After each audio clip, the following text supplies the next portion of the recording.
The other Allied commanders thought he was either lying or had lost his mind.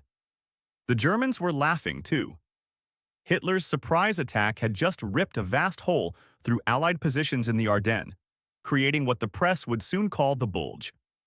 Wehrmacht commanders were convinced they had accomplished the impossible. Total strategic surprise against the overconfident Americans. They believed their winter offensive would sever the Allied armies and force a peace treaty. After all, who could possibly halt three German armies composed of 250,000 troops and 1,000 tanks surging through frozen woods toward Antwerp? But the Germans didn't know about George Patton, and they certainly didn't expect that in the coldest winter in recent memory, with temperatures plunging below freezing, this American general would not only halt their charge, but turn their ambitious offensive into their ultimate disaster on the Western Front.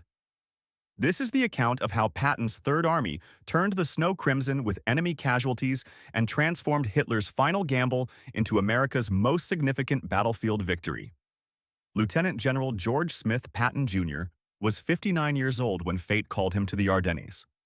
Born into a military lineage in 1885, Patton had dedicated his life to preparing for the moment when everything would depend on one man's capability to guide soldiers into the severity of modern war. By December 1944, he commanded the Third Army, consisting of over 250,000 men and hundreds of tanks, and had already cemented his fame as the most aggressive tank commander in the Allied forces. But December 16, 1944, altered everything. While Patton's Third Army was advancing through the Saar region, preparing for their own thrust into Germany's industrial core, Hitler launched Operation Watch on the Rhine. In the pre-dawn darkness, 29 German divisions slammed into the lightly defended American lines in the Ardennes forest. The German strategy was daring in its scope. Drive 60 miles through Belgium and Luxembourg, seize the crucial port of Antwerp, and split the British and American forces. What made the German assault so astonishing was not just its scale, but its timing. Allied intelligence had completely failed to spot the enormous concentration of German forces. The Wehrmacht had moved 250,000 men and 1,000 tanks into position, relying only on nighttime movements and strict radio silence. When the attack commenced, it achieved total tactical surprise. Within hours, German armored units were speeding westward, overwhelming American positions and triggering chaos in Allied command centers. The critical moment arrived on December 19th, when General Dwight Eisenhower convened an urgent conference at Verdun. The situation was dire. German forces had already pushed 20 miles into Belgium, imperiling strategic intersections and the vital town of Bastogne. The First Army was in chaos, with entire units fragmented or decimated. If the German drive continued at this velocity, they might actually reach Antwerp and secure their strategic goal. To grasp what transpired next, you must understand the individual who would determine the battle's result. George Patton had been training for this instant his entire military career. As a young officer, he had studied the great military leaders of history, Napoleon, Alexander, Caesar, and believed he was destined to command a great army in a desperate conflict. His early experiences in World War I, where he led the first American tank formations in combat, taught him the crucial strength of armored warfare and rapid offensive maneuvers. Yet Patton's road to the Ardennes was challenging. His spectacular leadership in North Africa and Sicily had been marred by the infamous slapping incidents, where he physically assaulted two soldiers suffering from combat stress. This incident nearly ended his career and excluded him from the initial D-Day landings. However, his reputation for energetic leadership and strategic insight made him essential. The Germans feared him more than any other Allied general, so much so that he became the centerpiece of a complex deception effort that convinced the Wehrmacht he was planning to invade at Calais instead of Normandy. By the time the Third Army entered France in July 1944, Patton had learned to better manage his aggressive tendencies. His leadership method was unique among Allied commanders. While other generals directed their armies from secure command posts, Patton spent his days visiting frontline units, frequently riding in an open jeep through enemy fire. He recognized that soldiers needed to witness their commanders sharing their peril and hardship. The Third Army's swift thrust across France had already showcased Patton's tactical brilliance. After breaking out of Normandy, His troops had advanced 600 miles in just 4 months, freeing thousands of square miles of land and capturing hundreds of thousands of German prisoners. But the fall of 1944 brought frustration. Supply shortages and fierce German resistance in places like Metz had slowed his advance to a crawl. Many began to question if Patton was only a successful pursuit commander, effective when chasing a retreating foe, but less capable against determined opposition. The Battle of the Bulge would prove that analysis entirely wrong. What Patton exhibited in the winter of 1944 challenged conventional military wisdom. The idea of impossible logistics becoming achievable through superior leadership and foresight. When Eisenhower asked him how long it would take to turn his Third Army north to counterattack, Patton's response stunned everyone present. While other generals were still trying to comprehend the magnitude of the German offensive, Patton was already several steps ahead. Unknown to the other commanders at Verdun, Patton had already considered this scenario. His intelligence staff had noticed unusual German activity and had drafted 3 separate contingency plans for a northward turn. This was Patton's climax, his brilliance. He didn't just react to events, he anticipated them. While others were taken aback by the German offensive, Patton saw it as a prime opportunity. The sheer scope of Patton's proposal defied traditional military theory. He was offering to pull 6 full divisions out of active combat, turn them 90 degrees, and march them over 100 miles through some of the worst winter weather in decades, all while keeping their combat readiness intact. Most military experts would have labeled this unfeasible. Moving an army whilst in contact with the enemy is one of the most challenging military maneuvers. Doing it in winter, over frozen roads, whilst maintaining secrecy, seemed utterly impossible. But Patton understood something that manuals couldn't teach: the force of audacious action to turn desperate situations into decisive victories. His principle was simple: attack. Always attack. He believed the enemy was always weaker than they appeared, and that rapid, aggressive action could overcome nearly any disadvantage. This was not thoughtless courage. It was calculated aggression based on thorough preparation and an intimate understanding of his enemy's limitations. The German strategy had a fundamental flaw that Patton instantly identified. Hitler's plan demanded precise timing and flawless execution. The German forces had limited fuel reserves, only enough for 6 days of operations, and relied on seizing Allied fuel depots to continue their advance. They needed to reach their objectives quickly, before Allied air superiority could intervene and before American reinforcements could arrive. Any delay would guarantee the offensive's failure. Patton's solution was simple in concept, but immensely complicated in execution. Instead of attempting to stop the German offensive where it was strongest, he would attack where they were most exposed, at the base of the Bulge. His 3-division assault would not only relieve the surrounded garrison at Bastogne, but also threaten to trap the entire German spearhead. On December 19th, Patton departed the Verdun Conference and immediately set his plan in motion. He contacted his headquarters and spoke just 2 words: play ball. This code phrase activated the prearranged operational directives his staff had prepared. Within hours, over 133,000 Third Army vehicles were beginning one of the most complicated military troop movements in history. The 4th Armored Division, the 80th Infantry Division, and the 26th Infantry Division started their march north, followed by support convoys transporting 62,000 tons of supplies. The conditions they faced were beyond brutal. This was the coldest winter in living memory across Europe. Temperatures hovered around -7 degrees Celsius, with snow that made visibility almost impossible. American troops lacked suitable winter attire. Many soldiers had only cotton field jackets and wool overcoats to shield them from the frigid conditions. Weapons seized up and required constant upkeep. Truck engines had to be started every half hour to prevent their oil from thickening. But Patton had prepared for this moment in ways that went beyond mere logistics.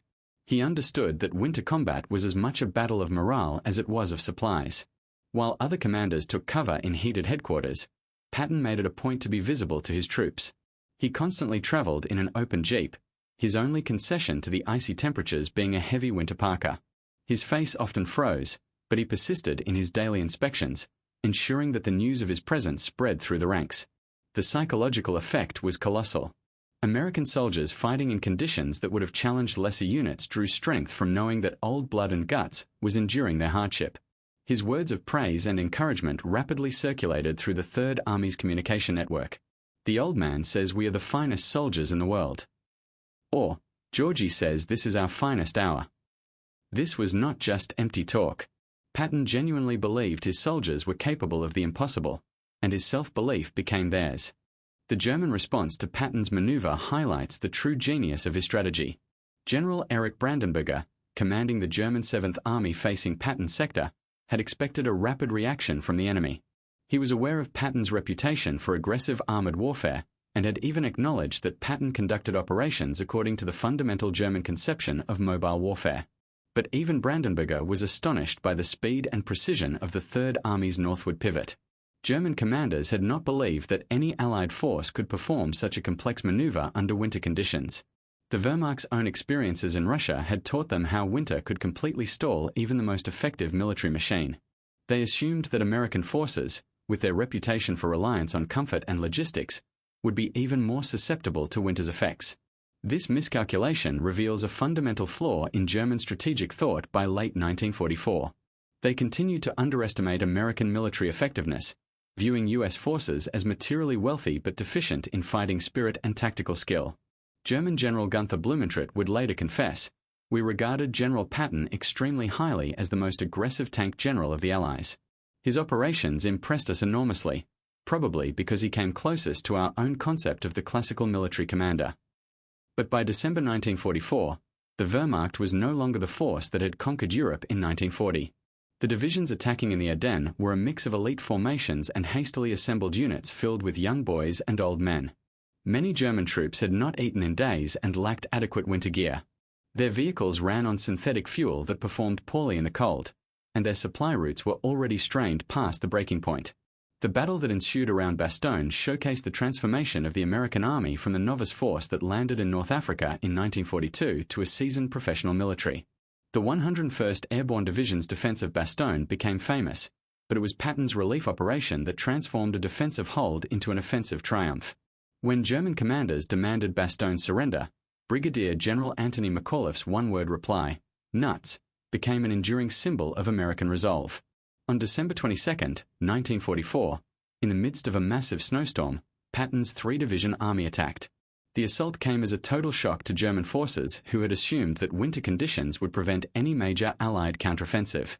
Along a 20-mile front, American tanks and infantry crashed into the German flank, pushing 7 miles into enemy positions on the first day.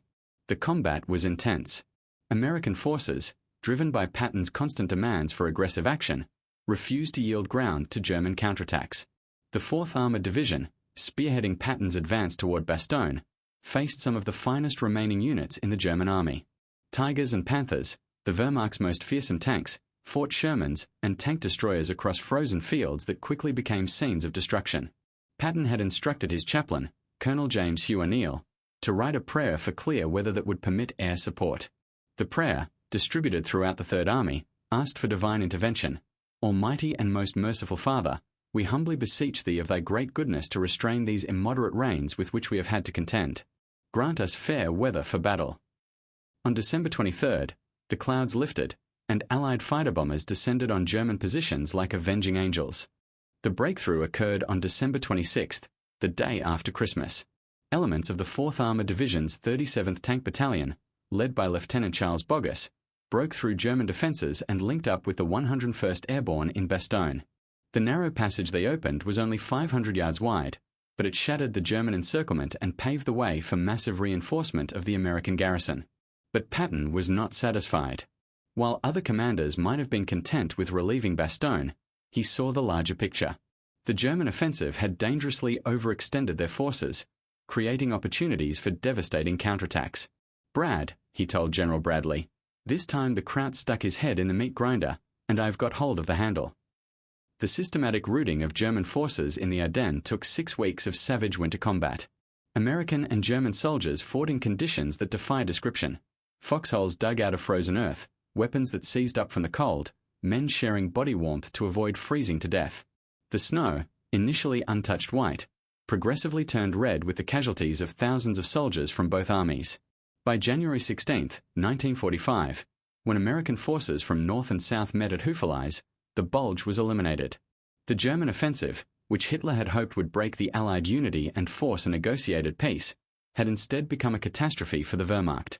German casualties exceeded 100,000 men, with over 700 tanks and 1,600 aircraft destroyed. Crucially, Germany had exhausted the last of its strategic reserves in a gamble that utterly failed. Patton's part in this triumph cannot be overstated. His capacity to reposition 6 full divisions in 72 hours, whilst maintaining their combat effectiveness, was one of the most extraordinary logistical feats in military history. As he later wrote to his wife, "Destiny sent for me in a hurry when things got tight. Perhaps God saved me for this effort."